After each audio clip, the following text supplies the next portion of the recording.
Very pleased to share that the British government's evacuation operation of British nationals from Sudan has now commenced. We've been working around the clock over the last few days to find solutions, which of course has been dependent on the stability of the security situation on the ground. Over the last 24 hours, we've had 3 flights land here in Cyprus with around 240 passengers on them, and have been able to have the first flight depart from Cyprus to take the bulk of them back to the UK. This is just the beginning of an operation. We have 1,000 British nationals that we have contacted directly. About 2.5 have already registered with the Foreign Office's registration system, so we're expecting a lot more to come through. We've got plans for a number of more flights to come through today. This is an ongoing operation. We are absolutely committed to working around the clock to do what we can to get British nationals back safely to the UK, and we'll continue in that vein. You're doing all that work and yet you're giving them no escort in Khartoum to get to the airfield. People are saying they're petrified. They're having to go by public transport to get there.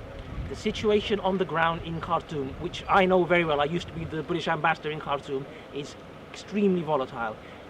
We simply don't have the means to escort people to the airport. What we've told them up until now has been to shelter in place because it hasn't been safe.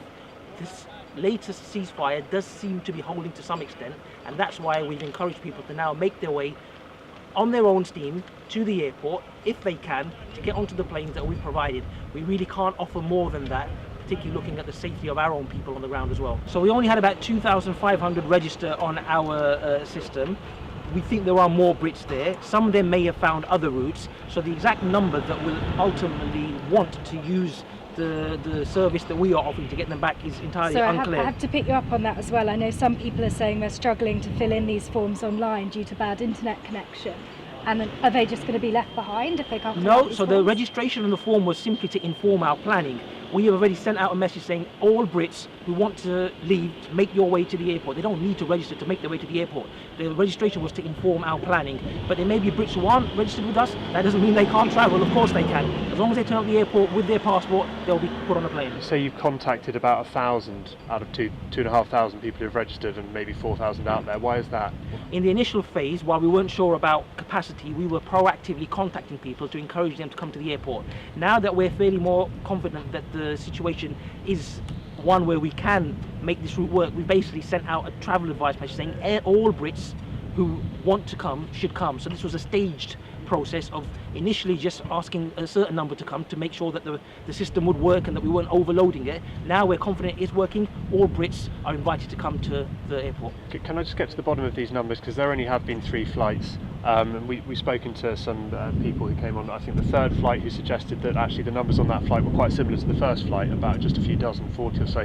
What's the capacity on these aircraft, and what have been the numbers? So there isn't one type of aircraft. We're using a range of aircraft, and the capacity on them varies. Right. The first aircraft, as we said, was not meant to bring passengers. It brought almost 40. The second and the third both brought around about 100, which is around the capacity of those. Which aircraft were they? I'm not going to get into operational details of which aircraft we're using, but we're using the aircraft we have available that are fit for purpose to bring as many Brits back as we can. Military aircraft. These are all military aircraft. They're all.